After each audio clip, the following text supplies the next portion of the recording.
You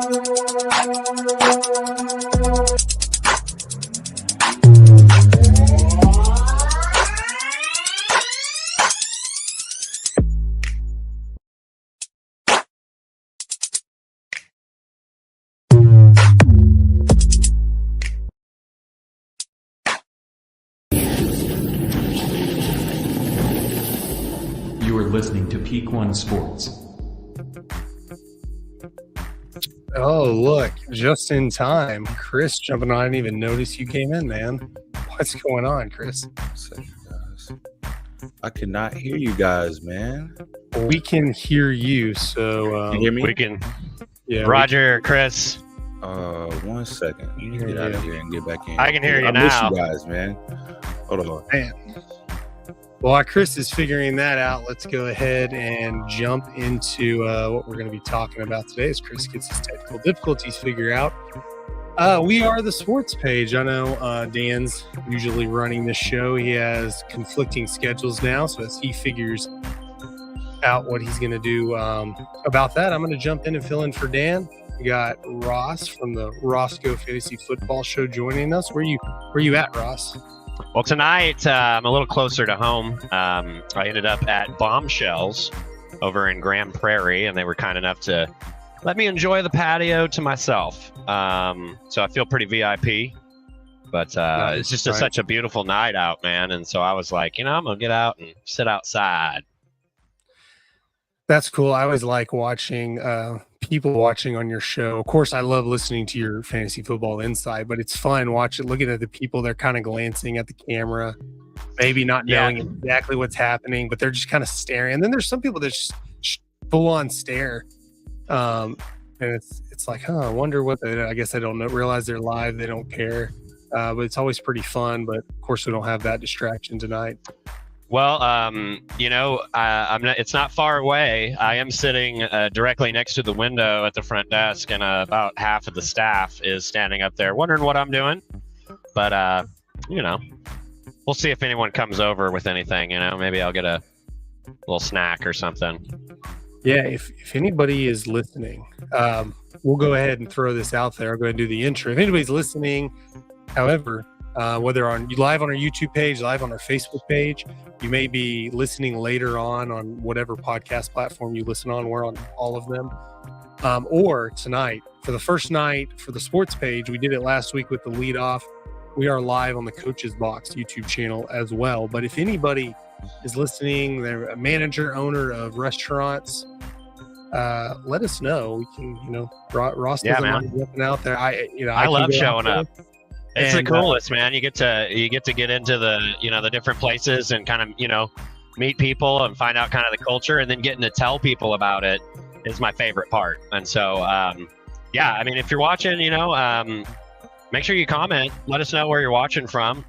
We like getting involved in the chat. I'm going to be doing the chat tonight. So, real excited to be here. It looks like we might have somebody coming back here. All right, Chris. Can you hear us now? Hey! Can you hear me? Am I good? Oh, yeah. We can hear you, man. Hey, there we go. Chris, is that a Booby Miles jersey? It's a Booby Miles jersey, man. Woo! I love it, dude. Friday night, love it. I was inspired, yeah. So, Where did you get that? eBay. It's a eBay. I've had this for a long time. It's actually really small on me, but did you go looking for a Booby Miles jersey, or were you just scrolling? Absolutely. Oh yeah, you went looking. So I've had this probably for like probably 3 years maybe. And I love the movie, and I love because I used to collect jerseys like back in the day, and I'm really mad at myself that I didn't keep any of them. But I was like, I need a Booby Miles jersey. I had a Will Smith jersey when he was playing basketball in Fresh Prince, so I had to get one of those. Yeah, so yeah, it was. There's a store. I'm sure lots of malls have these stores. I don't remember the name of it, but it's a sporting goods store in the mall, and they had a lot of. Not that Booby Miles is obviously not fictional, but he's a movie character. Yeah. But they had like fictional sports jerseys. They had like Forrest Gump, Bobby Boucher. They had the Charlie Conway from the Mighty Ducks movies. So that's the first thing I thought when I saw that too. Yeah, exactly. It's one of those things. Yeah, that's a Forrest Gump. That's a great idea. I might have to get that one. Yeah, the Forrest Gump Alabama Alabama jersey would be a winner, bro. That'd be pretty cool. Yeah. I like the Bobby Boucher because it's a fake team too, so you know exactly what it is. Like Forrest Gump, I know it says Gump on the back, but it's an Alabama jersey. But yeah, every time I go, I come very close to buying the Bobby Boucher Adam Sandler jersey. Yeah, I saw. I don't know if you ever watched the show, but it's really old. But it's called Married with Children. Yeah, Al Bundy was the dad, and apparently he had a jersey too. You know, and he was like a fullback or something. And some place like you're talking about, Ashton, sold that. Polk High. Yeah, I said. Oh yeah, I think it was at that place too. He was at Polk High School. He always talked about it. Oh yeah, wow. Tony. What's going on? What's going on, man? The leadoff. Shout out Tony, man. He's always showing love on Facebook for me, man. I appreciate him a lot. Yeah. Dan's going to be a little upset. I hope he's watching, but he's going to be a little upset that this is the first time Chris is back on. We got a full house. Yeah, man. Yeah, we got a full house. It's been a long time. I was like, it has to be at least like 2 months probably, because I've been back and then, the season's just been going, just every day. And, every Wednesday we have like, JV, or we have, like freshman games. So, but I'm just glad to see you guys. Good to see you. Dude, it's been fun. Shout out to Kenny as well. Kenny Mays. He's the host of the Shut the Puck Up Hockey podcast here. He jumps on this show all the time. I'm not sure how much I'm allowed to say, but he's dealing with some stuff, and I don't know if he'll be listening tonight.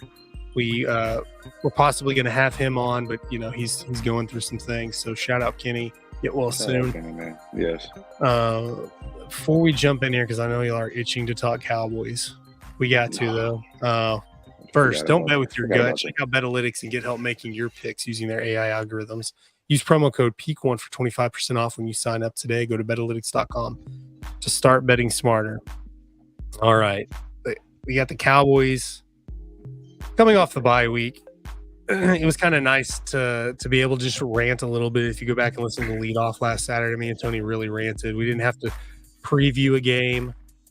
We didn't have to. They were on the bye week. We truly got to just hate on the Cowboys, which was kind of beautiful. It's the cool new thing, man. It's the cool new thing.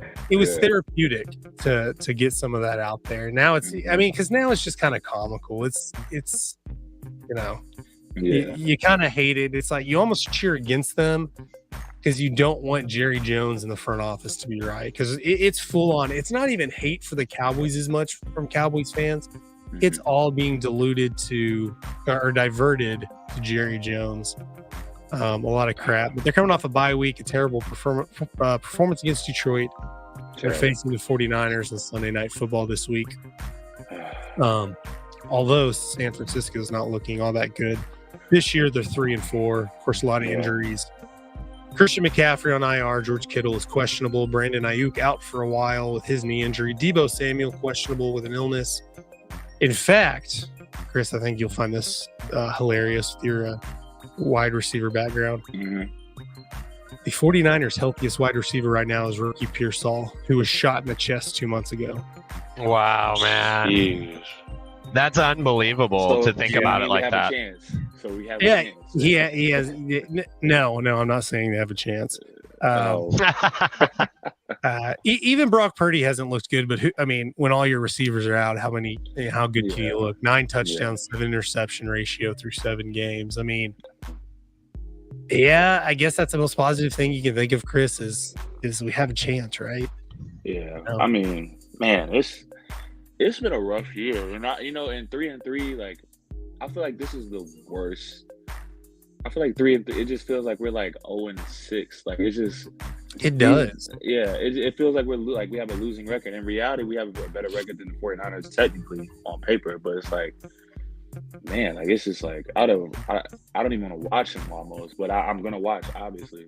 And this is probably I don't want to say luckily, thankfully, they have injuries, but this will probably be the hardest stretch of any team in the league right now. 49ers, and you got the other 3 teams that you're about to go against. So I hope it's tough, man. I'll bring that up in a minute on their yeah. next few games. This is actually probably their easiest game for a The while. easiest one, yeah. Yeah, well, and they're getting Tyler Guyton back too. I think he practiced all the way up until like before the Week 6 game, and then he wasn't quite 100%. So they went ahead and held him out, and then he had the rest of the bye week to get better again. And so now it's pretty much confirmed he's gonna go and be on the field against San Francisco. So That's big.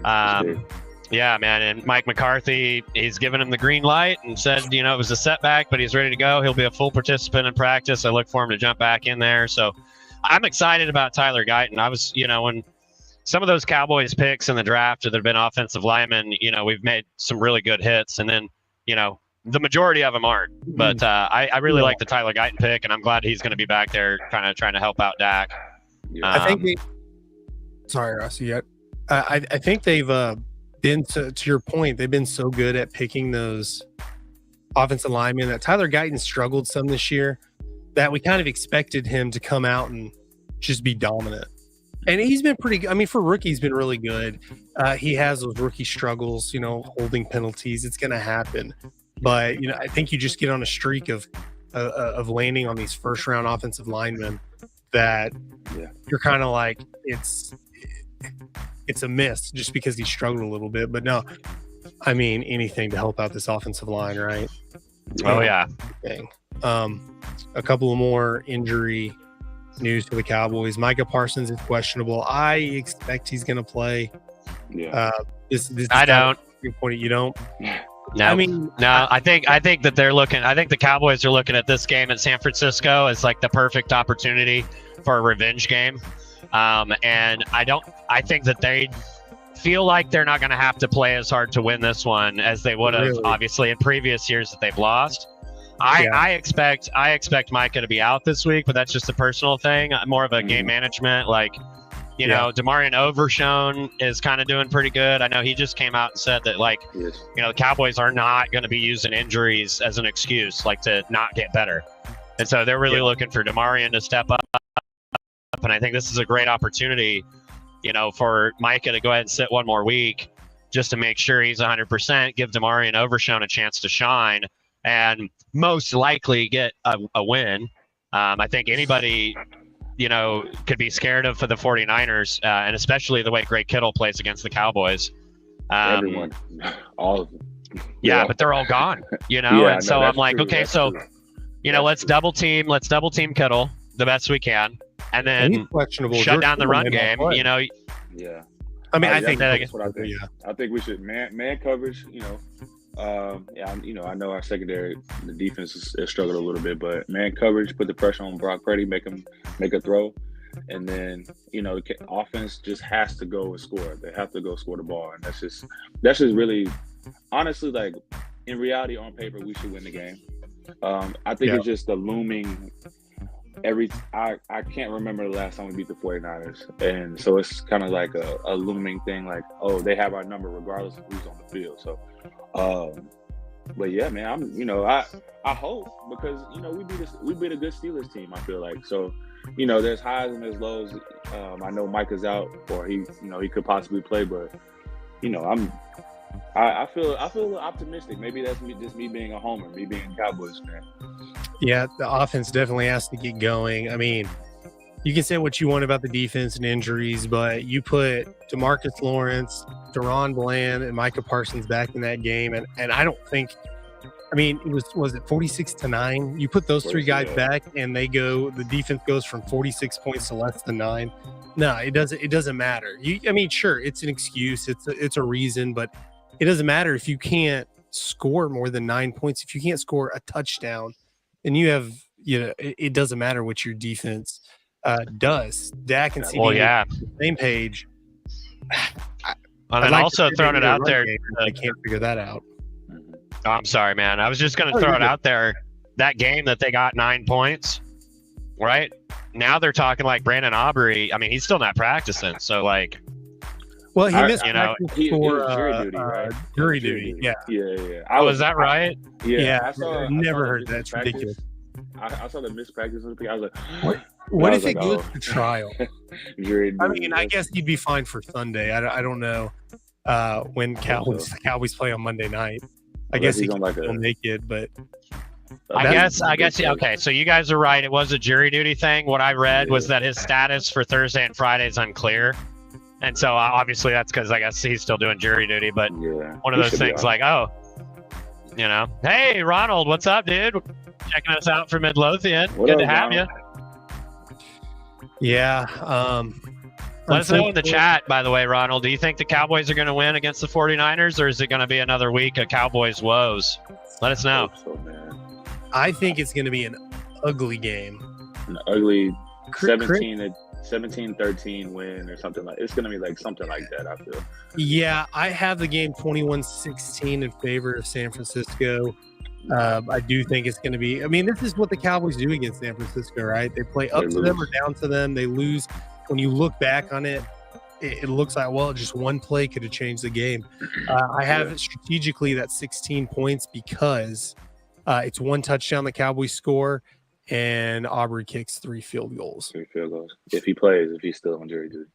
I would think Sunday he'd be fine. Where is that? I mean, either way, it's in San Francisco or in Dallas. I may need to look that up. That game. I think it's in San Fran. No, it's in Levi. Yeah, they're playing in Levi. I guess you could get out of jury duty, get him on Jerry's private plane on the red eye to San Francisco by Friday night, Saturday morning. Yeah. Have we? I'm trying to think of the last time we played. Like probably other than the playoff game, like we always play in San Fran. We never get a home game with them. So I feel like we played them last year there, if I'm not mistaken, right? Yeah, I'm trying to think. I thought we just played them in Levi a couple of years ago. I don't know. Yeah. Maybe I'm wrong. I think Ronald makes it a good point, though, man. It's going to be tough for both of them. So I think you guys are right. Like it's because of the injuries. I think Chris, said it first. Like, game, yeah, it's going to be an ugly game. I think the worst thing that could happen for the Cowboys, the worst thing, is if Purdy can't play for some reason, because you know how the Cowboys always do against backup quarterbacks that they're not used to facing. And Colt McCoy. Colt McCoy. That was a bittersweet moment because I'm a Longhorns fan. And that's I was about to say that's my guy. Yeah, he's probably one of my favorite college players ever. So Matt Flynn back in the day when the Cowboys were up like 3 touchdowns. Matt Flynn comes in for is it Aaron Rodgers or Brett Favre? I think it was Aaron Rodgers. And yeah. Man, when's the last time I thought about, we're talking about when we can get a kicker to the game on time because he's like the main focal point. Definitely. Yeah. They might get like shut the most out important. and Aubrey can't make this game.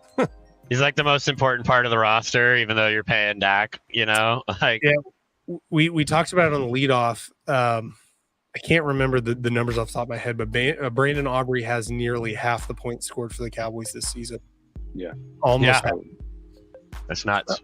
And Chris, he's got more points. They were talking, and I saw a thing too. It's like he's got more points than basically anybody besides CeeDee Lamb because the touchdown to break the points record for a season. I think he's on pace to obliterate it. Actually, I'm just happy he's on my fantasy roster in a few leagues. Yeah, I didn't even get him, man. I'm Justin Tucker, but. Yeah, that was good too. This year, this year. I think Brandon Aubrey might start being the number 1 pick. Yeah. Only because the Cowboys have a good enough offense to always be in his range, which is like 70 yards. Almost. Behind the logo, I've never seen that before, man. That is, hey. Chris, you brought it up a minute ago. After this week, you're playing Atlanta, who's hit and miss. You never know what you're going to get with them. Philadelphia, luckily at home, the Cowboys play the Eagles pretty well at home. Yeah. Mike has got to be back for that. I don't think there's any way he's not. If he has anything to say about it, they play Houston, who has looked this year, but still a tough team. And then Washington. Yeah. Which, luckily after that it'll be Thanksgiving. You get to beat up on the Giants at home. Although you're 0-3 at home this year with 2 really bad blowouts. Terrible. That's 3-0. Like it's just polar opposite. Ross putting in that shameless plug for his show. I was an accident. I was totally an accident. You're good. No, you want to know what it was? Really? I was trying to get the W thing up, and And hey, that's a good transition because that's exactly where I'm going next. But yeah, real quick, I think they'll do good at home. But 0-3 3-0 on the road. Funny enough, 0-3 at home. Polar opposite. You're really eager there, Ross. Go ahead, pull up that W. And well, it's just because I like W so much, man. You were drinking that W and you got all energetic to. Yeah, no, dude. Well, if you're seeking a superior energy drink to replace those inferior caffeinated beverages, W contains 0 maltodextrin, 0 artificial colors or dyes, and 0 proprietary blends. The coffee fruit extract is the star of this delicious drink, helping you to energize without the jitters or crash. That's probably my favorite part. My second favorite part is that if you order W using code PEAK1, you'll get 10% off your purchase. Very, very well done. Thank you, Ashton. I practiced all day, actually. You did not. Okay, you're right. I did. Yeah. I hear you do that on a weekly basis. You do a good job. It's getting natural, man. But okay, dumb sports take. Dallas Cowboys, LOL. Yeah, I mean, that's laughable. It's simple. Hey, real quick, That's perfect, actually. I guess before we move on from the Cowboys, I just want to talk about one thing real fast. Have you guys noticed how it's like, I don't want to say going viral, but like it's getting to be the cool thing to hate on the Cowboys because of the Jerry Jones, freak out, and now, everybody's kind of got that backlash. They got Sean Sharif kicked off the air for a few days. I don't know if he's back yet. I was listening to the ticket today, but he had he wasn't kicked off. He had a vasectomy. He was out for a couple of days. Oh, is that right? Supposedly, conspiracy theory. I think what I've been hearing was that I didn't even know it was a real medical procedure. I thought it was like they were making a joke about that Jerry Jones gave him that vasectomy, so that was I misheard that, but dude, I've seen nothing. I've seen nothing but hate on Jerry Jones and the Cowboys since he freaked out on Sean, and now it's almost like we're gonna have a revolt, man. It's like Cowboys fans are gonna storm the AT&T Stadium and try to overthrow Jerry. Yeah. What do you guys think about all that? The thing about Jerry is as much as he call him a bad GM, bad owner, whatever, he's a very personable guy, and he likes to be on the interview like no other owner in the NFL does weekly interviews. He actually does 2 a week on that show, and he's funny, charismatic, jokes around. Normally when you say, oh man, this what's wrong with the Cowboys, he kind of plays into it a little bit, so that's why it's kind of like, okay, it is what it is, there's nothing we can do, he owns the team. But now all of a sudden he's getting these hard questions, which typically he gets hard questions and he's fine with it, but all of a sudden he just like, no, if you don't, saying, if basically having a power trip and saying, if you don't ask questions like you should, I'm going to get somebody who will type, And I listen to them often, and he's never dgot that. Like, he's usually very fun to listen to. Yeah, he's gotten upset with them before. Been like a little snappy or whatever, but he's never been like, I'll just get somebody else. Quick on his feet, But yeah, that's it. Just kind of that's why it's such a big deal. Is everybody, even you, as much as Stephen A. Smith rags on the Cowboys, he'll be the first one to say he loves Jerry. Jerry's a good friend.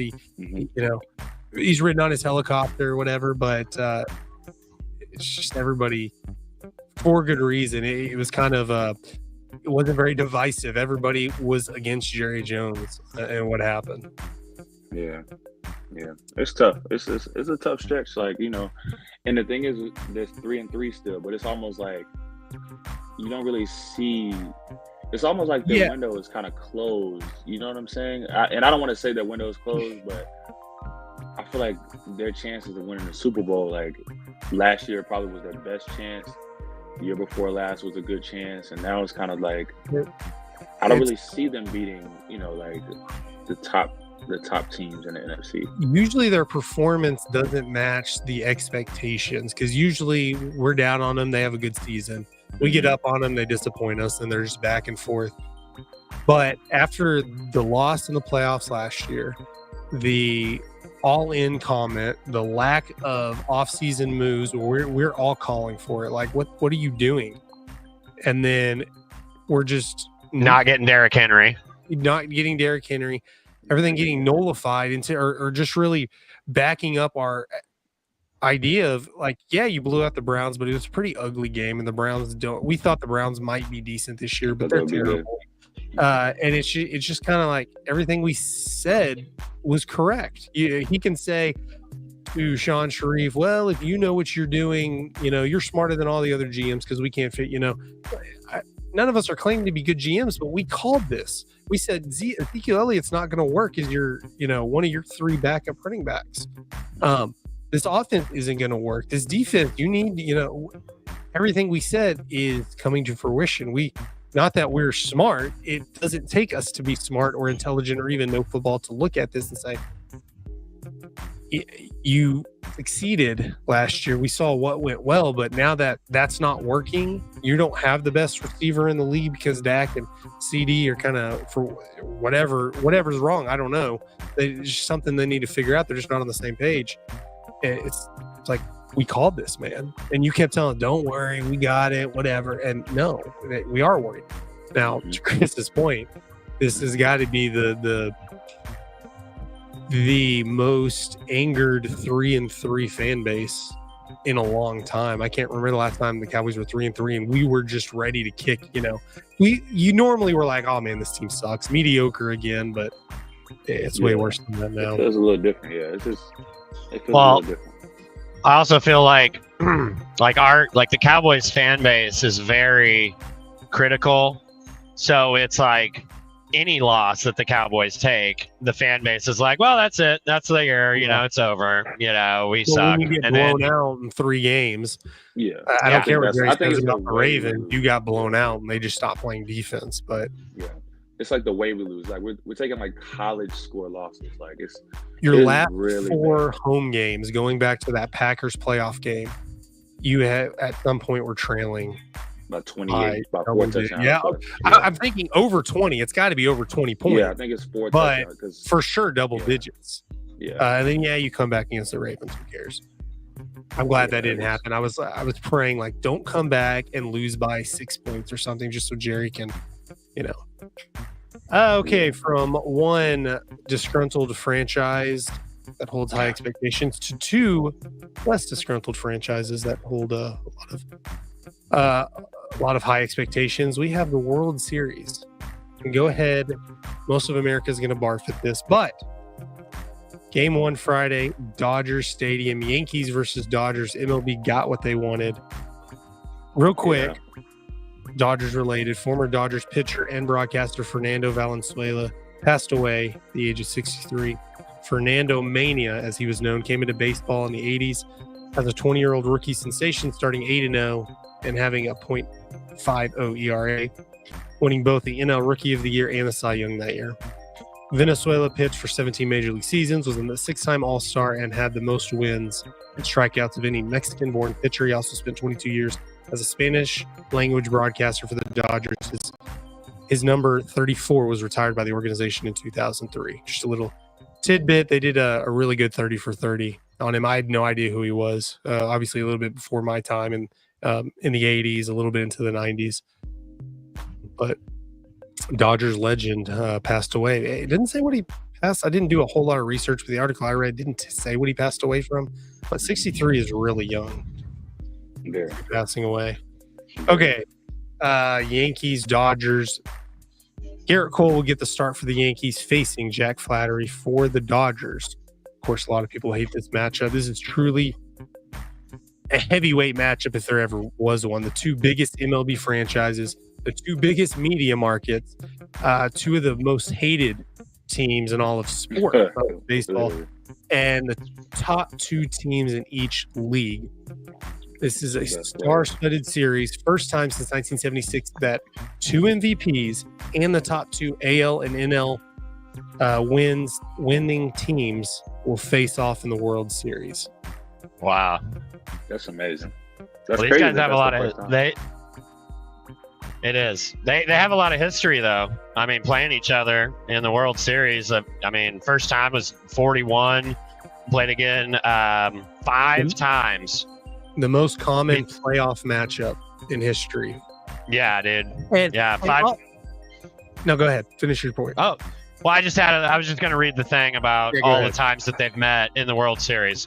So first time was 41, and then they played 5 of them against each other from 49 to 56, right? Including back-to-backs in 52 and 53. All right, and then they also faced each other in 1977 and 1978. The Yankees have won 8 of the previous 11 matchups, with the Dodgers victories coming in 55, 63, and 81. And the last time the two teams faced each other for the title, the Dodgers won it. So Yankees won 6 of 7 when the Dodgers were still based in Brooklyn, but since the Dodgers moved west, they're even at 2 apiece.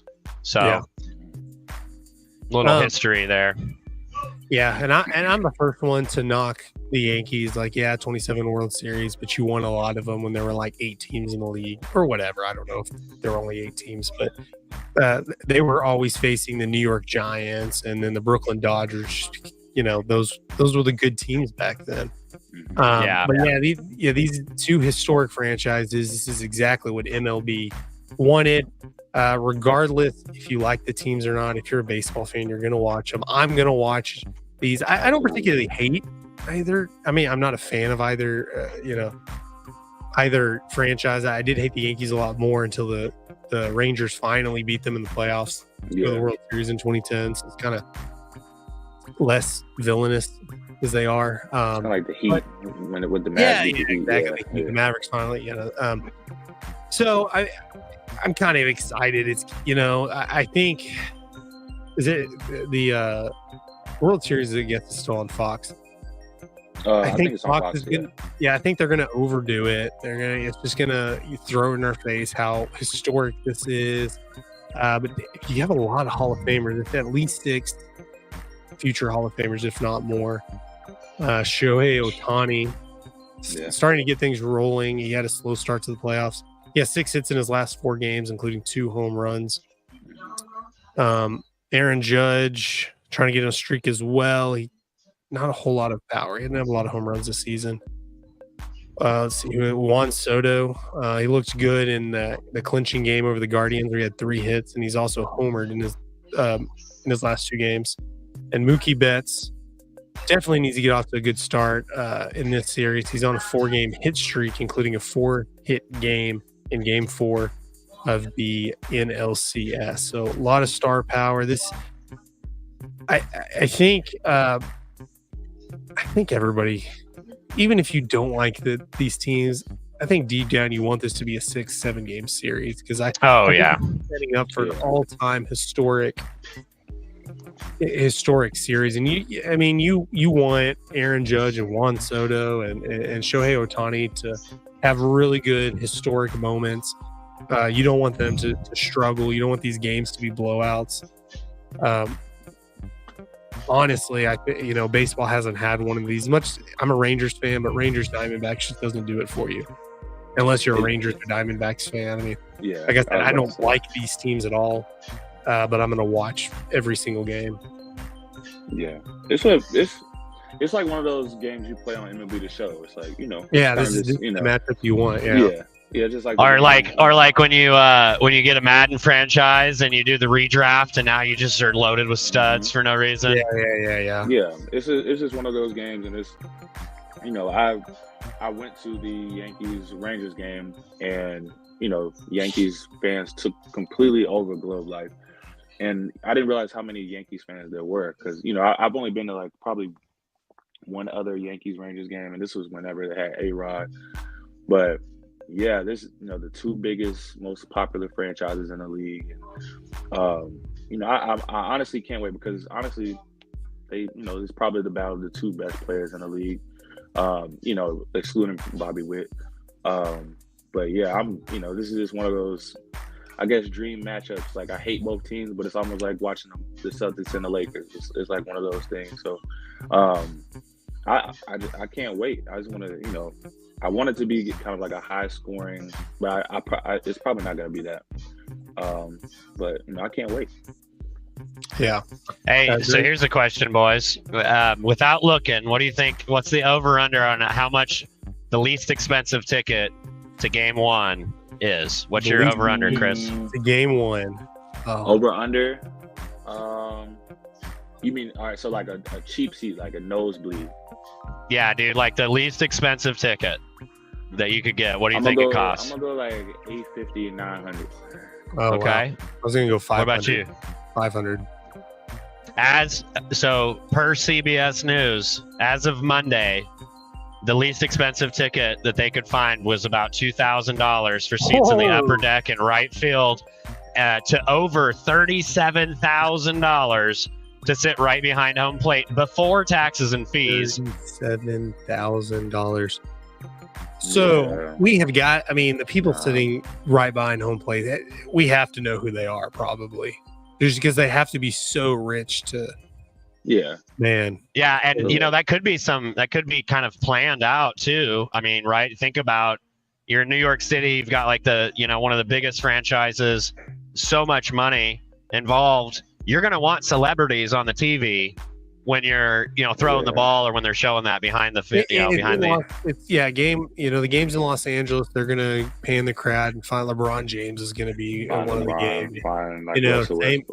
Same with New York. You're going to have all the star, that sucks though. Cause like, you really want the home field advantage. And it's like, no, they're not. How are you getting the true fans? Yeah, it's like, I feel like the games at Texas Stadium were way rowdier than the Cowboys AT&T Stadium, excuse me. So it's like, when you hike up those prices, you take that whole, like those true rabid fans, that have the man caves with all the jerseys and like, you wipe them out, and now you just, these higher class people that are, going there just for the look, as opposed to like really being rowdy and really like, this is my die-hard team. I'll do, like, I'll stand in the cold. I'll be in the snow for this team. Like, that's what I thought. If I came into a lot of money, I would take, buy some of those tickets at a Cowboys game, and just go find people in the upper decks. And just say, hey, here's because it gets crazy in the upper decks. It does. When you're only paying $150 for a ticket. Say that sarcastically. It gets really rowdy up there. I've been to a game up there, and you have to walk down the whole thing at the end of the game, and that's a fun walk after the Cowboys win. Really crazy, but just move them all down. Yeah, it's hard to. I mean, World Series tickets in general are going to be expensive. Yeah, true. Even when it was Rangers and Diamondbacks, more attainable than this. But 37,000, man, that's just like. Yeah, I mean, just stay home and watch. This is I fully expect this to be the most watched World Series in a long time, if not ever. At least for now, because it's on a local channel. Of course, 5 years they might have it exclusively on ESPN or something. Crap like that. Yeah. Just like imagine those the Cowboys, those standing room only people that run to their spot every day. Now imagine them first, second, third row. Like, it just feels different. So, guys, I have a correction, an update. So that I was incorrect. It's not the least expensive ticket that you can get. It's $2,000. That's the least expensive seat. They're running a package that if you pay $1,000, you get one beer in a standing room only section. Okay, at least you get that beer. I mean, that beer is probably $12 in Los Angeles, or maybe $20. It's in the building. $1,000. I mean, it's just $1,000. Go ahead and cash out that 401k. You never know. Dodgers may go another 40 years without going to the World Series, unless you want to count the bubble 2020. They did win in 2020, huh? Here in Ranger Stadium. Quite interesting that the last two major Los Angeles sports championships were in the bubbles. I'm not one of to say it's fake. It doesn't count. It counts, but I mean, still, And there's something to be said about it. That's for sure. I actually just had an argument about this like 2 days ago, and I'm like, it's almost like playing in a wreck, and like you go into the wreck because that means like, because you have no fans, like talking trash to you, and it's like all the stars, like not stars rather, but like Who is it that T.J. Warren was averaging like 40 a game in the bubble? So it's kind of like, okay, Yeah, right. Yeah, you know what I'm saying. So but to each his own, man. Salute to Los Angeles, making it to the championship again. Whatever.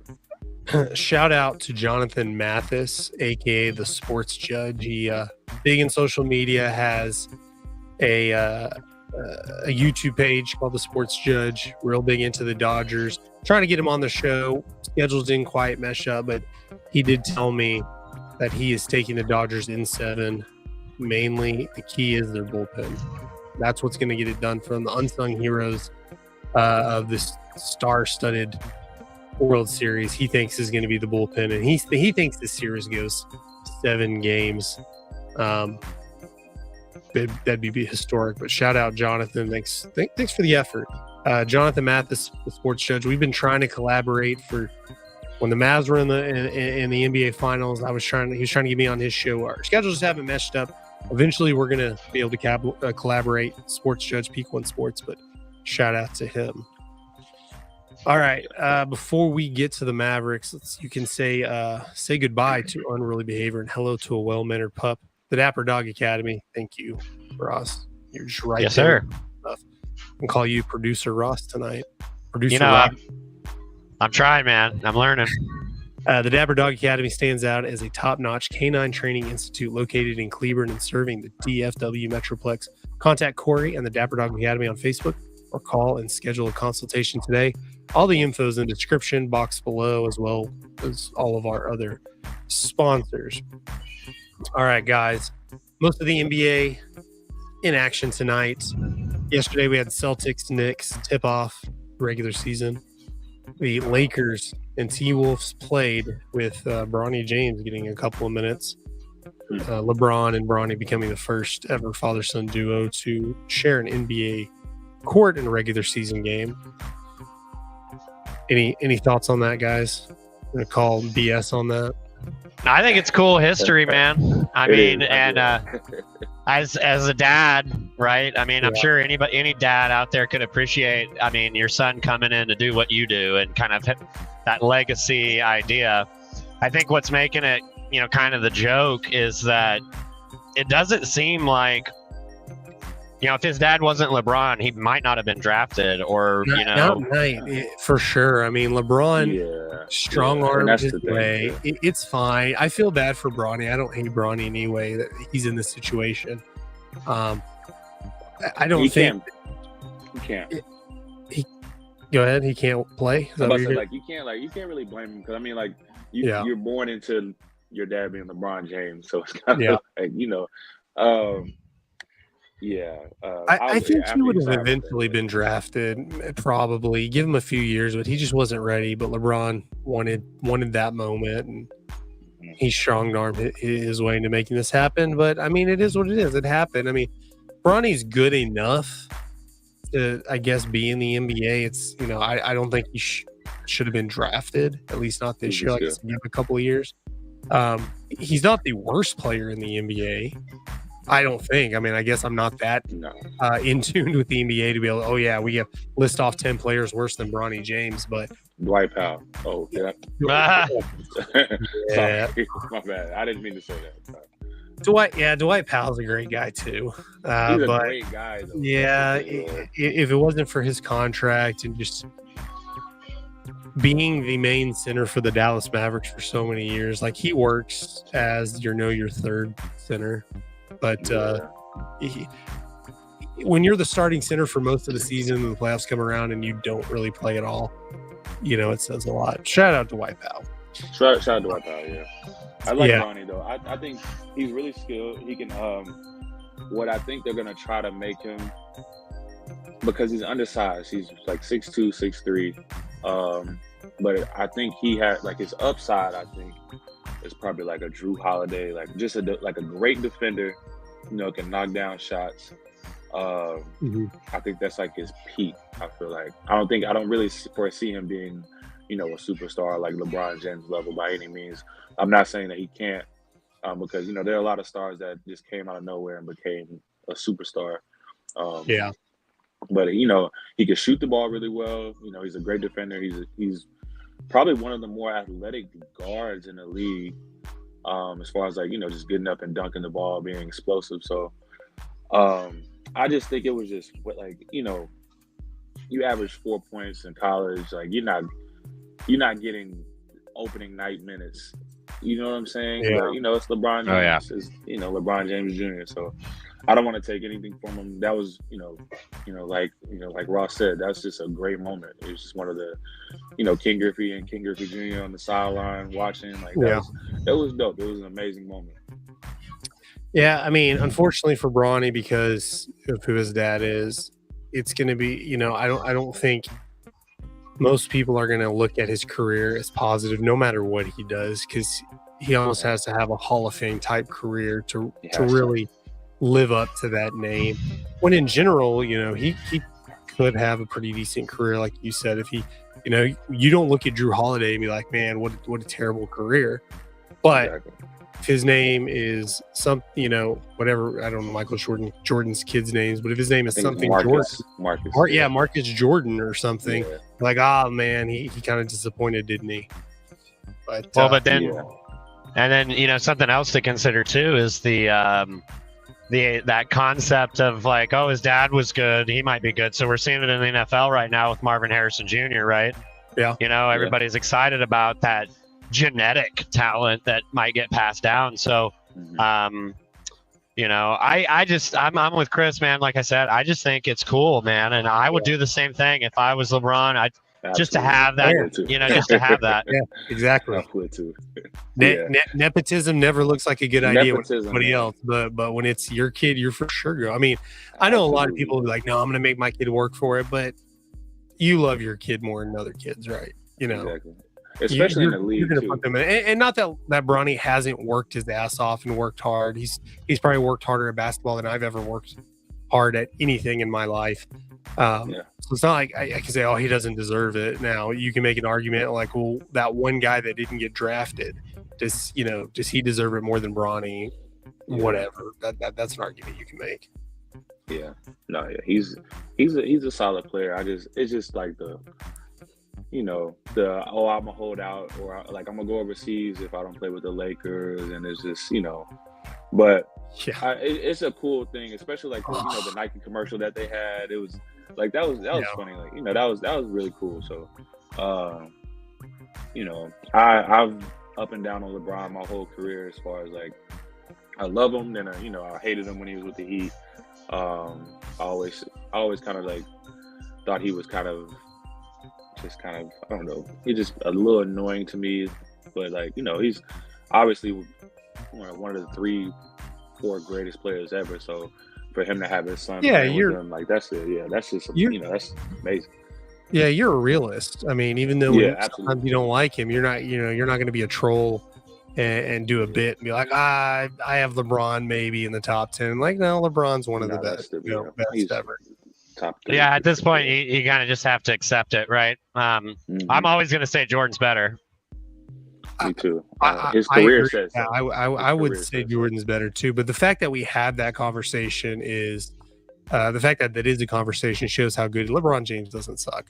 And the you know, his off the court stuff and the annoying stuff and the nepotism and stuff. I mean, that's why people don't, you know, kind of they dislike him a little bit more. But you know, if you don't have haters, you're not doing anything right. You're not doing it right. I think it's more so his fans that make you hate him, because like they just you know, like you'll say like, oh, Michael Jordan has more MVPs, more scoring titles, more rings, and they'll be like, but he built a school, and I'm like, I'm talking about on court things. Like I get he's a great philanthropist, great father, great, you know, all those things, but it's like, I'm just talking about on court. You can think Michael Jordan is the best and not hate him. In the same way, you can think LeBron James is the best, and that doesn't mean you hate Michael Jordan. Exactly. That's the thing. So it's like, I say he's the second greatest player to ever live, and they're like, oh my God, like, come on. That's a compliment, if anything, if your first argument is Jordan has the rings, I'm like, well, then, you know, there are other players you can, you know, Jordan. How many? Jordan doesn't have the most rings ever. No, what's it from the Nah, Bill Celtics? Russell. 10 Bill rings. Russell. Oh, okay. 11. He got 11. Yeah. Or Who? 11 rings. Yeah, 11 Bill rings. Russell. Wow, But Jordan, that's nuts. But Yeah, Bill but Russell's not Jordan- the best ever, but Bill Russell's one of the best ever. Yeah, he's one of. Also, he's top, like, yeah. Exactly. Am I wrong? But when Bill Russell was playing, wasn't it kind of like a little bit of a different style of play in the NBA a little bit? Or am I For just, sure. Yeah, it's hard to was less compare teams, eras. too. It was It's less very teams. different. I mean, because I kind of feel like that's like saying, oh, well, technically, like the Cleveland Browns player from like 1930 Jim Brown. or whatever. Yeah, Jim Brown's Yeah. like the best running back I mean- ever. It's like, well, yeah, but it's a little different. I mean, players are way more athletic than they used to be, but that comes from, if you put Jordan in today's era where he goes to travel ball and he gets private whatever, that then you can like obviously that's going to be different. But it's kind of the same thing last time with the Yankees when it's like they won a lot of World Series when there was only a few teams. When the Celtics went on that run, winning in the 60s and early 70s, there weren't a lot. There weren't 30 teams in the NBA as well. Not to take anything away from them, but that's one of that's when you have the Boston Celtics winning so much. The Lakers as well. The freaking Lakers won a ton in the 50s and 60s as well. Yeah. And before the last like 15 years, the Lakers, I want to say in a 50-year span, only missed the playoffs like 7 years. And then the last 15 years or so, they've missed it like 9 times, something ridiculous like that. Yeah. That's crazy. That's just the thing. Like with just that era. The reason why I have I know this is like we got to get to the Mavs, but like the reason why I have like Michael Jordan up there like number one. Obviously, he has more accolades. Like as far as he averages the most points per game ever by anybody, and three-peat, take a break, three-peat, 5 MVPs. But I personally like people hold his Wizards days against him. I don't, because he came back and averaged 20 a game, 39 and 40, fresh out of the owner's box. So it's like, he because he was great in that era as well. And you hear people that played against him in the early 2000s. Whenever that was probably the golden age of the NBA. You had everybody. Yeah. Kobe was coming into his prime. You had Shaq, Allen Iverson, Tracy McGrady. So, and he was coming back, and he was older, but he was still averaging 20 a game. And it's I don't know. It's all relative. I know LeBron's a great passer and everything. So, to each his own. And that's all I say about it. The Mavericks do tip off their season tomorrow night at home, hosting Victor Wembanyama and the San Antonio Spurs. A lot of, there's a high bar for the Mavericks this year, coming off Western Conference championship run. And then we'll get to some of the roster upgrades they made. I think they're a more it's huge. well-off Big team. time.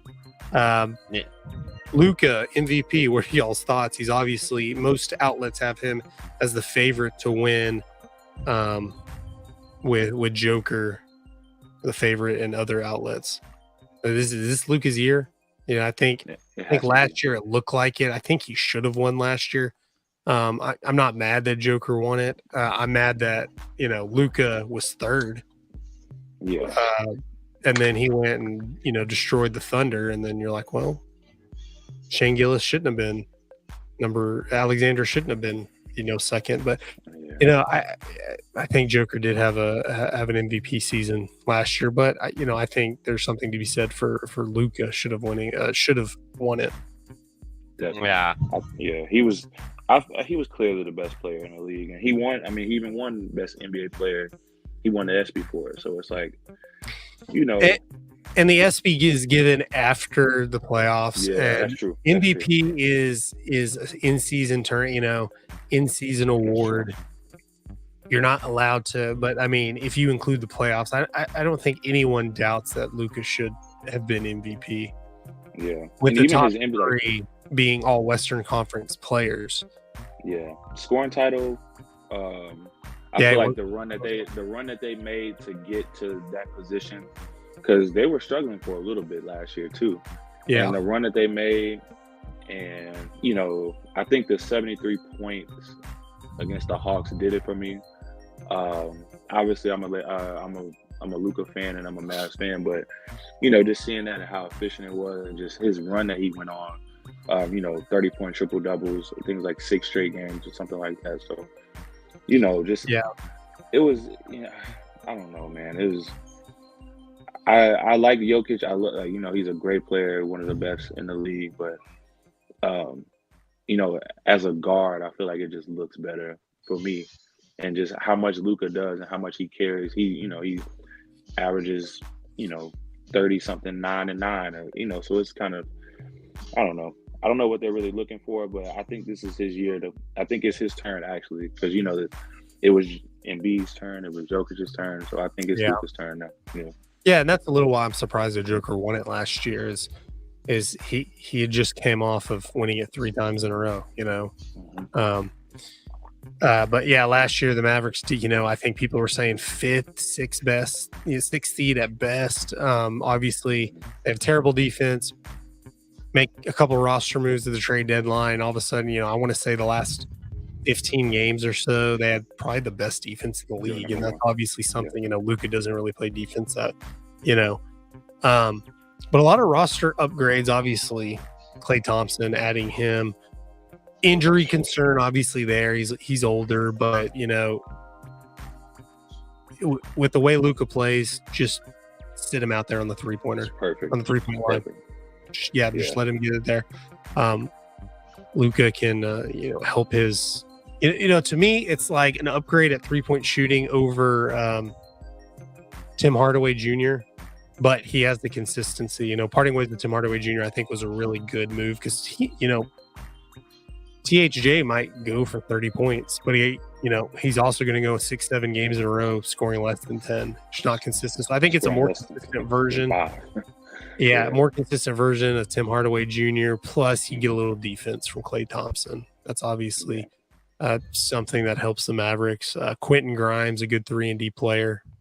Same deal. It's like, really, when you have Luka, when you have Klay Thompson, when you have the roster you put together, Kyrie Irving, just get 3-and-D guys. That's all you need. You just need guys to stand because you're going to have, outside of injury, you're going to have Klay Thompson, Luka, or Kyrie in the game at all times. Yeah. Well, they're saying that. I mean, the starting 5, is probably going to be Luka, Kyrie, like you said, Thompson, PJ Washington.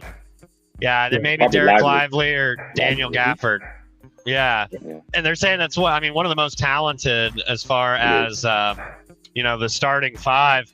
I think the big thing's for the Mavericks is going to be making sure he doesn't have to ride him so hard.